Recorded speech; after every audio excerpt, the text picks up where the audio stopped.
In episode 51 of The Angry Clean Energy Guy, I think I thoroughly debunked the criticism of the Bitcoin miners for alleged excessive energy usage. And I showed that Bitcoin miners using proof of work consensus mechanisms, there are many other consensus mechanisms on the blockchain, many using almost no energy at all, but we don't need to worry about them. So Bitcoin miners using something called the proof of work consensus mechanism are, in fact, the Pac-Man of the energy system. They go everywhere. Fossil fuel energy, in particular, is inefficient or subsidized or curtailed, and they eat it all up. They are heroes, not villains. And in any case, in the blockchain, and think about the blockchain as the equivalent of the internet for purposes of this example, the Bitcoin miners are an Amazon or a Facebook. So in other words, they are one app among thousands, and soon millions. Yet, hysterical headlines continue to fly around the world, unchecked and with no thought at all, as far as I can tell, about Bitcoin miners. And of course, they come from non-energy specialists who know nothing about energy and are just, as far as I can tell, looking for clickbait headlines for their own reasons. And here's a recent headline of that type. Quote, "Panic as Kosovo pulls the plug on its energy-guzzling Bitcoin miners. Speculators rush to sell off their kit as Balkan state announces a crypto clampdown to ease electricity crisis." End of quote. And you can see the buzzwords: energy guzzling, clampdown, electricity crisis. So they put it all on the shoulders of the Bitcoin miners. But what the article missed, and that was precisely one of the points I was making in episode 51, is that the Bitcoin miners were there because Kosovo has the cheapest energy prices in Europe. Why? 90% of its domestic energy production comes from coal, and the government subsidizes fuel bills. So not only is the economy driven by fossil fuels, but the government makes it worse by subsidizing fuel bills. That's like an open invitation for the Pac-Man of electricity, Bitcoin miners using the proof of work consensus mechanism, to turn up and eat the energy up. And the point of the article should have been that Kosovo needs to accelerate migrating away from coal, which is killing its own people, instead of subsidizing their use of coal, which is making the whole thing worse. So that will teach them a lesson. And then more ignorant blah, blah, blah came from a top EU financial regulator, Eric Thedin, the vice chair of the European Securities and Markets Authority. Now he wants, or rather he floated, the idea of a EU-wide ban on Bitcoin mining and sounded the alarm over the rising proportion of renewable energy devoted to crypto mining. You really wonder how and why he is in his job.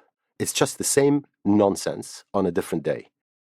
So, Mr. Thedin, can I suggest you take a listen to episode 51, perhaps with a glass of wine, and chill? Everything you say is, in one word, wrong. Thank you. What if I told you instead that the blockchain is possibly one of the most powerful tools for citizen climate action, and in particular for citizens angry with how little their politicians are doing about climate change? Welcome to episode 57 of the Angry Clean Energy Guy, and a very happy and healthy new year for all of you. And because this is the last episode before Chinese New Year, a very happy year of the tiger as well.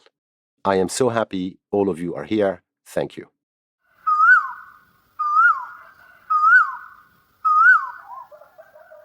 The blockchain is already amazing when it comes to climate action. There are a multitude of blockchain-powered initiatives already out there. I'll give you just a few examples. There is the Yale Open Labs Open Climate platform. There is the World Bank Climate Warehouse.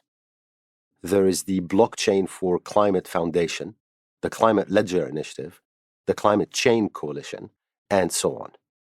But what if I told you that properly leveraging the power of the blockchain could drive hundreds of billions more to accelerate the renewable energy revolution, to fight deforestation, to clean up oceans? And what if I told you that the blockchain could do that because we all want to, as opposed to what big companies or governments and politicians are prioritizing? I think many of us agree that climate change is our number one problem, and an existential one at that. And more of us agree that the blockchain is one of the most important technological innovations of our time. There is also clear evidence that the majority of citizens worldwide want the future to be green. And they want the ability of companies to use things like net zero and ESG for greenwashing to be curtailed. And they want more transparency. And they want governments to finally act after having done extremely little for 30 years. If you project forward, it's very clear that the next generation will also most likely be Web3 natives. And let me just explain what that means very briefly. The current internet, where we all are, is dominated by very large companies that provide services, but in exchange, take our personal data and then mine it and then sell us services using that personal data. By contrast, Web3 is a decentralized internet where no one can do that, because you'll have apps running on the blockchain so that people who don't know each other can trust each other, and these apps would not be able to monetize your personal data. So if you're not for Web3, I suggest that you perhaps rethink your position. So in my view, the next generation is most likely going to be Web3 natives that are active in both the physical world and the metaverse, and who have identities in both. So their physical identity, so to speak, is going to be green, but they'll also want their digital identity to be green. And so the question is, what if we could mobilize all of them in citizen-driven climate action to actually effect change? That's what we need to be thinking about now. And let me set the stage for why I say that. So let's go back for a moment over grounds that I've covered before. We already know that emissions from fossil fuels, so that's oil, gas, and coal, are the overwhelming cause of climate change. We also know that they account for about 90% of global CO2 emissions. Yet at the same time, according to the International Monetary Fund, those famous climate hippies, we continue to this day to subsidize the production and the burning of this coal, oil, and gas to the extent of $11 million a minute, every minute of every day. So we are continuously making the climate emergency more acute and literally paying big oil to poison us. And that aspect doesn't actually get better when you project through 2025, because the IMF think that these fossil fuel subsidies are expected to go up, not down. And I don't even like that word subsidies. We need to call these things what they really are. They are a contribution of your cash, your lungs, and the planet to the oil, gas, and coal industries for free. That's what they are. And everyone is at it, because not one of 191 countries that are parties to the 2015 Paris Agreement prices its fuel sufficiently to reflect their true costs. And it's not me saying that. Again, it's the IMF. At the same time, we know that we need to transition to a world fueled by clean energy. And we also know that to do that, we need to invest roughly $1.5 to $2 trillion a year. And finally, we know that we're not investing anywhere near that amount, and that we are probably investing instead $300 billion a year.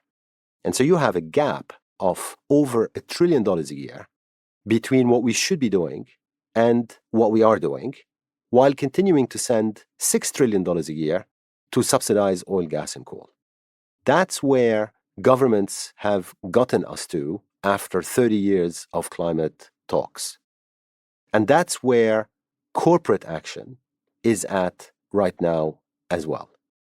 And that's where the blockchain comes in, because its power is that it can mobilize millions of citizens worldwide to force change.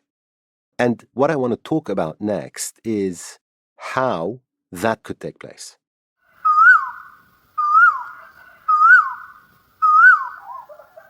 Let's take renewable energy first.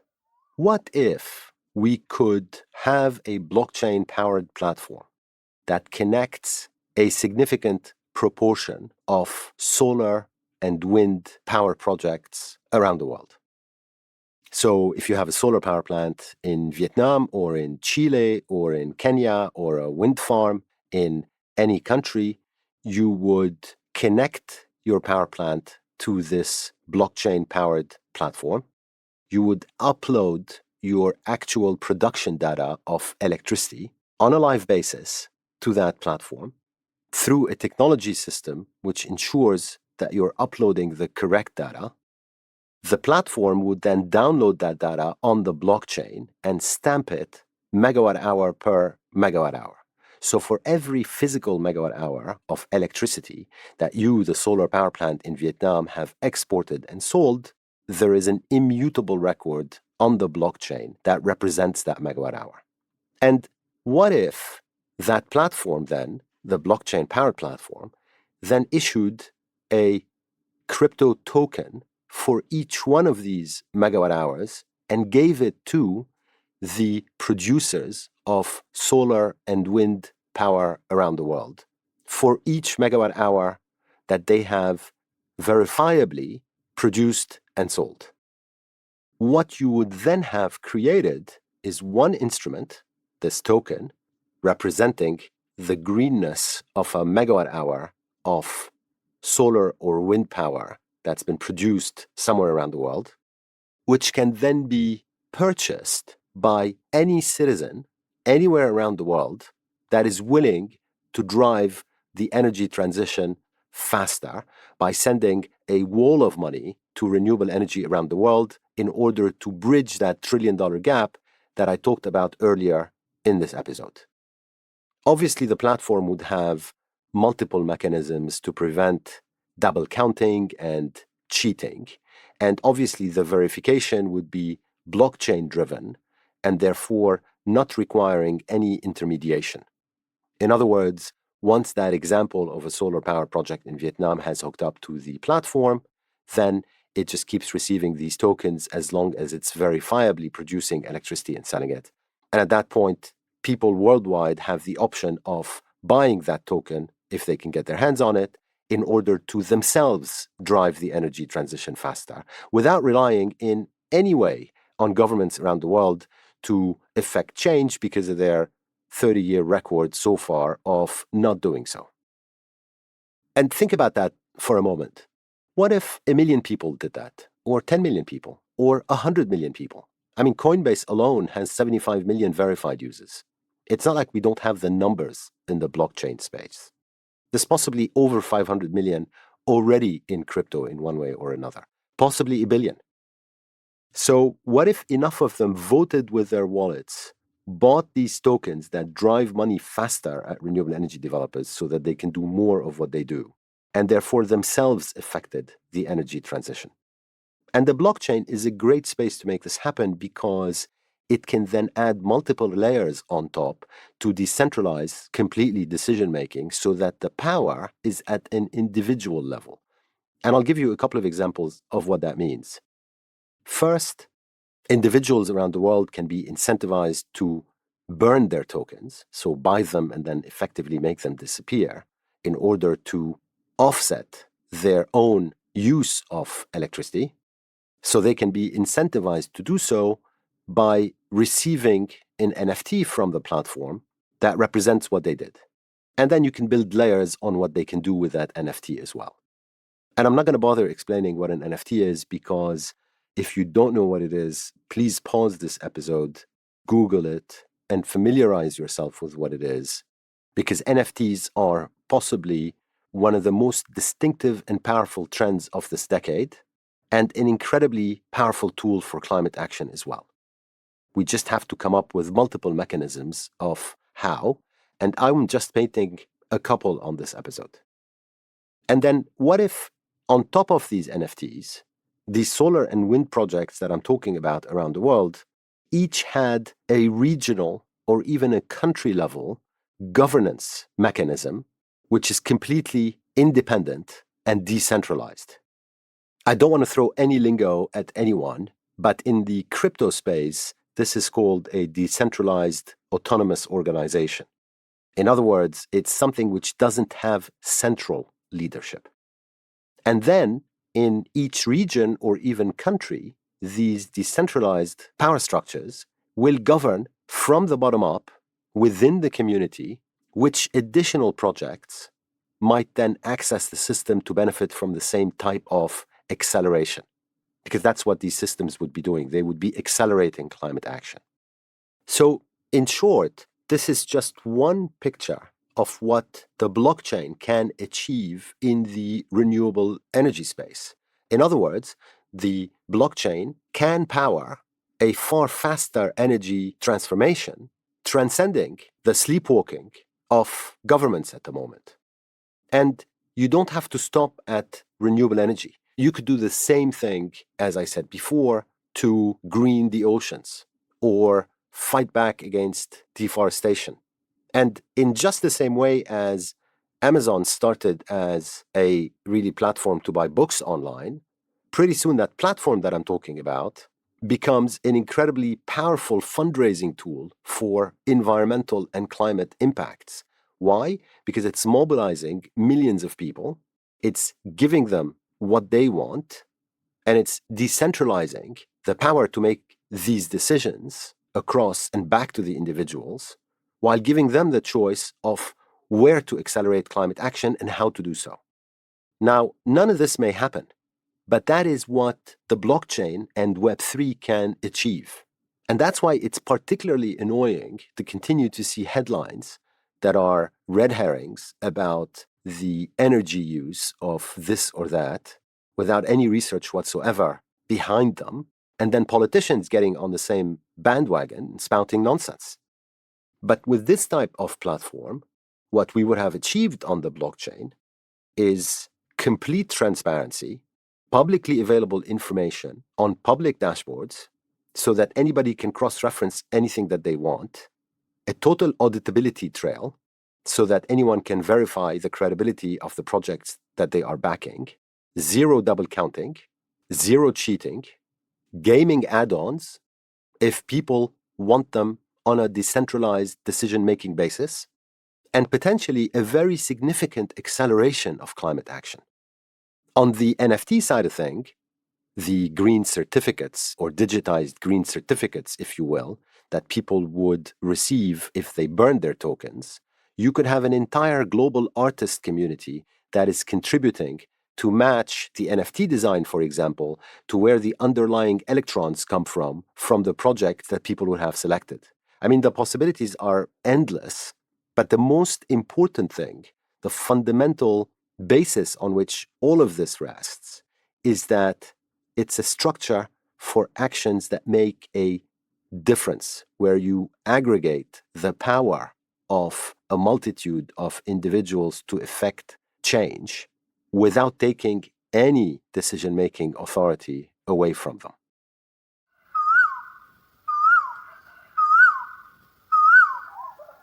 So, where are we in this conversation?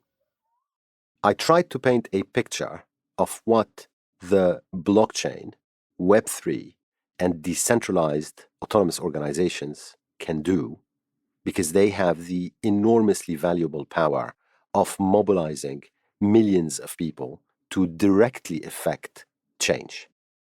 Then I tried to show one example of how that change can be effected in the specific area of climate action.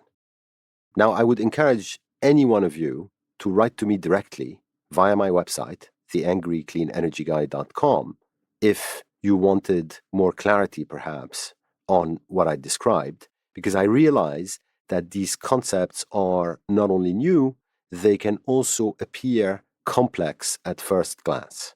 And that's why I avoided in this episode to use crypto native language, which frankly is almost developing to be a separate language as far as I can tell. And I elected instead to use English. Sometimes that helps clear up some of the confusion, but sometimes it doesn't. And I'm unsure in which position a listener is at the moment, which is why I'd particularly encourage you to come to me with any questions that you have via my website, theangrycleanenergyguy.com. I would also encourage you to participate yourselves in that space. Anyone can design an app or a business or a token or a way to leverage the power of the blockchain, of Web3, of decentralized decision making for various applications that will make us all, at the end of the day, more fulfilled and more productive while giving us back agency. And that's critically important. Giving us back a sense of agency, a feeling of control over our actions and their consequences. That is something that's underpinning the entire construct of the blockchain. Agency is the power we have to think for ourselves and to act in ways that shape our experiences and our life trajectories. So let's find ways to reclaim our power to take climate action directly. And in closing, I would just say, maybe I painted completely the wrong picture, but there are incredibly talented people out there, and I'm very confident that some, perhaps many, will end up building the right platform and then acting on it to accelerate climate action worldwide. Thank you so much for listening to this episode 57 of The Angry Clean Energy Guy with me, Asad Razouk, and have a great couple of weeks.